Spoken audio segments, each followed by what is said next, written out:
నమస్కారం.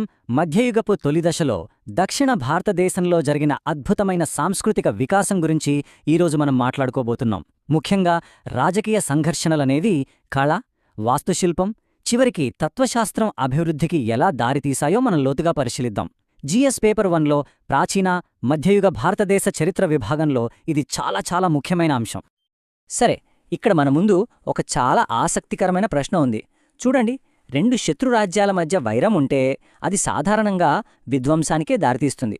కాని ఇక్కడ దానికి భిన్నంగా ఒక అపూర్వమైన సాంస్కృతిక, కళాత్మక ఆవిష్కరణకు ఎలా నాంది పలికింది అంటే, రాజకీయ పోటీ అనేది సృజనాత్మకతను ఎలా ప్రేరేపిస్తుంది. ఈ కోణంలో అర్థం చేసుకోవడం మనకు మెయిన్స్ పరీక్షలో విశ్లేషణాత్మక సమాధానాలు రాయడానికి చాలా కీలకం. ఈ అద్భుతమైన కాలాన్ని మనం ఈ 4 కీలక విభాగాల ద్వారా విశ్లేషిద్దాం. ఇలా ఒక స్ట్రక్చర్ ప్రకారం వెళ్లడం వల్ల మెయిన్స్లో సమాధానాలు స్పష్టంగా రాయడానికి చాలా బాగా సహాయపడుతుంది.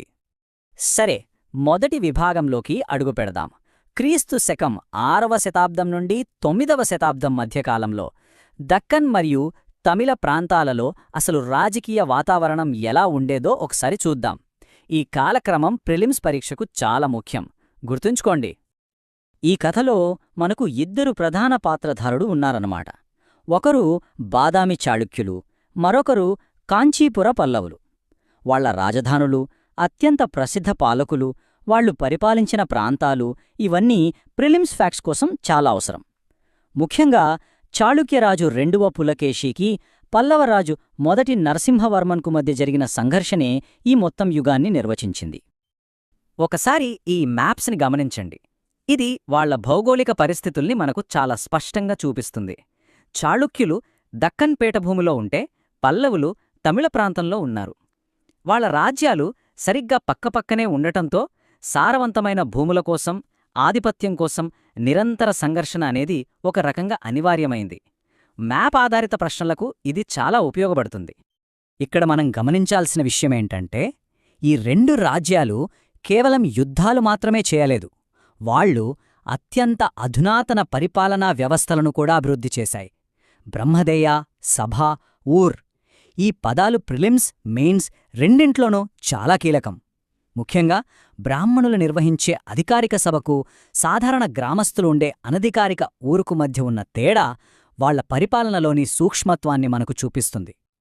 ఇప్పుడు మనం ఈ పోటీలోంచి పుట్టిన ఒక అద్భుతమైన, కంటికి కనిపించే వారసత్వం వైపు మన దృష్టిని సారిద్దాం. అదే ఆలయ వాస్తుశిల్పంలో జరిగిన విప్లవం. ఇది ఆర్ట్ అండ్ కల్చర్ విభాగంలో అత్యంత ముఖ్యమైన టాపిక్. పల్లవుల కీలక ఆవిష్కరణే ఈ రాతిని తొలిచి నిర్మించిన గుహాలయాలు. అసలేంటి ఈ ఏకశిలా వాస్తుశిల్పం? పేర్లోనే ఉంది గదా, ఒకే ఒక్క బండరాయిని మొత్తం గుడిగా మార్చడం. మొదటి మహేంద్రవర్మన్ ఈ శైలిని ప్రారంభించి దక్షిణ భారతదేశ ఆలయ నిర్మాణంలో ఒక కొత్త అధ్యాయానికి నాంది పలికారు. ఇది వారి మధ్య నిర్మాణ పోటీలో మొదటి దశ అని చెప్పొచ్చు. ఈ ఆలయ నిర్మాణం అనేది ఒక్కసారిగా జరిగిపోలేదు. దీనికొక పరిణామక్రమం ఉంది. దాని మనం 3 దశలుగా చూడొచ్చు. మొదట రాతిని తొలిచి గుహాలయాలు కట్టారు. తర్వాత ఒకే రాయిని రథాలుగా, ఆలయాలుగా మలిచారు. ఆ తర్వాత రాళ్లను విడివిడిగా పేర్చి పెద్ద పెద్ద ఆలయాలను నిర్మించారు. ఈ పరిణామక్రమం మనకు మెయిన్స్ సమాధానాల్లో ఒక చక్కని ఫ్రేమ్వర్క్ను అందిస్తుంది. ఇక్కడ ఈ 2 చిత్రాల్ని పక్కపక్కన పెట్టి చూస్తే ఆ తేడా మనకు కొట్టొచ్చినట్టు కనిపిస్తుంది. ఎడమవైపు చాళుక్యుల నిర్మాణాత్మక శైలి, అంటే రాళ్లను ఒకదానిపై ఒకటి పేర్చి కట్టడం. కుడివైపు పల్లవుల ఏకశిలా శైలి, అంటే ఒకే బండరాయిని గుడిగా మలచడం. ఈ చిత్రాలు వారి విభిన్న విధానాలను మనకు చాలా స్పష్టంగా వివరిస్తాయి. ఈ మొత్తం వాస్తుశిల్ప పోటీకి, మార్పిడికి ఒక పరాకాష్ట. అదే పట్టడకల్. ఇక్కడ ప్రత్యర్థుల మధ్య పోటీ ఒక ప్రత్యేకమైన శైలుల కలయికకు దారితీసింది. విరూపాక్ష ఆలయంలో ద్రావిడ శైలి, నాగరశైలి రెండూ కనిపించడం.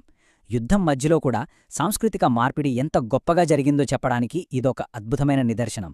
ఇది ప్రిలిమ్స్, మెయిన్స్ రెండింటికి చాలా ముఖ్యమైన పాయింట్. సరే, ఇప్పటిదాకా మనం రాజులు, రాజ్యాలు కట్టించిన ఆలయాల గురించి చూశాం. కాని అదే సమయంలో సామాన్య ప్రజల జీవితాల్లో ఒక పెద్ద విప్లవం వస్తోంది. దాని గురించే ఇప్పుడు మనం మాట్లాడుకోబోతున్నాం. అదే భక్తి ఉద్యమం. ఇది సామాజిక చరిత్ర కోణంలో చాలా ముఖ్యం. అసలు భక్తి అంటే ఏంటి? సింపుల్గా చెప్పాలంటే ఇది దేవుడితో ఒక పర్సనల్ కనెక్షన్. క్లిష్టమైన యజ్ఞాలు, యాగాలు, కుల కట్టుబాట్లతో సంబంధం లేకుండా ఎవరైనా సరే తమకు ఇష్టమైన దేవుడిని ప్రేమతో, భక్తితో ఆరాధించవచ్చు అనే భావన. ఇది కేవలం మత ఉద్యమమే కాదు, ఒక శక్తివంతమైన సామాజిక ప్రతిస్పందన కూడా. భక్తి ఉద్యమం ఎంత విప్లవాత్మకమైనదో ఈ అంశాలు మనకు చూపిస్తాయి. సంస్కృతంలో కాకుండా తమిళం వంటి స్థానిక భాషల్లో పాటలు పాడటం ద్వారా మతాన్ని సామాన్యులకు చేర్చారు. కుల వ్యవస్థను ప్రశ్నించారు. ఆండ్రాల్ వంటి మహిళా సాధువులు, వివిధ కులాల నుండి వచ్చిన నాయన్మార్లు, ఆల్వార్లు దీని సామాజిక కలుపుగోలుతనాన్ని ప్రదర్శిస్తాయి. ఈ భక్తి ఉద్యమం అనేది ప్రధానంగా 2 పాయలుగా ప్రవహించింది. విష్ణువును ఆరాధించేవారిని ఆళ్వార్లు అంటారు. శివుణ్ణి ఆరాధించేవారిని నయన్మార్లు అంటారు. వారి పవిత్ర గ్రంథాలు ఆళ్వార్లది నాలాయర దివ్య ప్రబంధం, నయన్మార్లది తేవారం. ఈ పేర్లను గుర్తుంచుకోవడం ప్రిలిమ్స్ పరీక్షకు చాలా ముఖ్యం. మన చివరి విభాగానికి వచ్చేద్దాం. ఇప్పటిదాకా మనం చూసిన ఈ భావోద్వేగపూరితమైన భక్తి ఇప్పుడొక తాత్విక రూపం తీసుకోబోతోంది. అంటే ఆ ఎమోషన్కి ఒక ఇంటలెక్చువల్ స్ట్రక్చర్ ఎలా వచ్చిందో ఇప్పుడు చూద్దాం. ఇది భారతీయ తత్వశాస్త్రం యొక్క పరిణామంలో ఒక కీలకమైన ఘట్టం. ఈ టైంలైన్ చూడండి. ఇది మనకు మొత్తం కథను చాలా స్పష్టంగా వివరిస్తోంది. మొదట ఆళ్వార్లు, నాయన్మార్లు భక్తి ఉద్యమంతో ఒక భావోద్వేగ పునాది వేశారు. ఆ తర్వాత 8వ శతాబ్దంలో ఆదిశంకరులు, 11వ శతాబ్దంలో రామానుజులు వంటి ఆచార్యులు దానిపై గొప్ప తాత్విక నిర్మాణాలను నిర్మించారు. ఆదిశంకరులు ప్రతిపాదించిన అద్వైత వేదాంతం భారతీయ తత్వశాస్త్రంలో ఒక మైలురాయి. దీని అసలర్థమేంటంటే 2 కానిది. అంటే మన ఆత్మ, ఆ పరమాత్మ వేరువేరు కాదు, 2 ఒకటే. మనం చూస్తున్న ఈ ప్రపంచం కేవలం ఒక భ్రమ లేదా మాయా అని ఆయన సిద్ధాంతం. ఇప్పుడు శంకరుల అద్వైతానికి సమాధానంగా రామానుజుల తాత్వికత వస్తుంది. ఆయన ప్రకారం ఆత్మ, ప్రపంచం మాయ కాదు, అవి కూడా నిజమే. అవన్నీ కూడా ఆ బ్రహ్మంలో భాగమే. ఈ సిద్ధాంతం ద్వారా భగవంతునిపై భక్తి చూపించడం అనేది మోక్షానికి సరైన మార్గం అని ఆయన తాత్వికంగా నిరూపించారు. ఇది భక్తి ఉద్యమానికి గొప్ప తాత్విక బలాన్నిచ్చింది. ఈ ఒక్క వాక్యం ఈ మొత్తం యుగం యొక్క ప్రాముఖ్యతను మనకు తెలియజేస్తుంది. ఇది కేవలం దక్షిణ భారతదేశ చరిత్ర కాదు, ఇది ఉత్తర దక్షిణ సంప్రదాయాలను కలిపి ఒక సమగ్ర భారతీయ సంస్కృతిని రూపొందించిన కాలం. మెయిన్ సమాధానాన్ని ముగించడానికి ఇదొక అద్భుతమైన వాక్యం. చివరగా ఒక ఆలోచింపజేసే ప్రశ్నతో ఈ విశ్లేషణను ముగిద్దాం. ఈ కాలం మనకందించిన గొప్ప వారసత్వమేది? కంటికి కనిపించే అద్భుతమైన రాతి కట్టడాలా, లేక ఒక ఉపఖండం మొత్తాన్ని ప్రభావితం చేసిన భక్తి, తత్వశాస్త్రం వంటి ఆలోచనలా? ఈ ప్రశ్నపై ఆలోచించడం ఈ అంశంపై మనకు మరింత లోతైన అవగాహనను పెంపొందిస్తుంది. Subscribe for more content.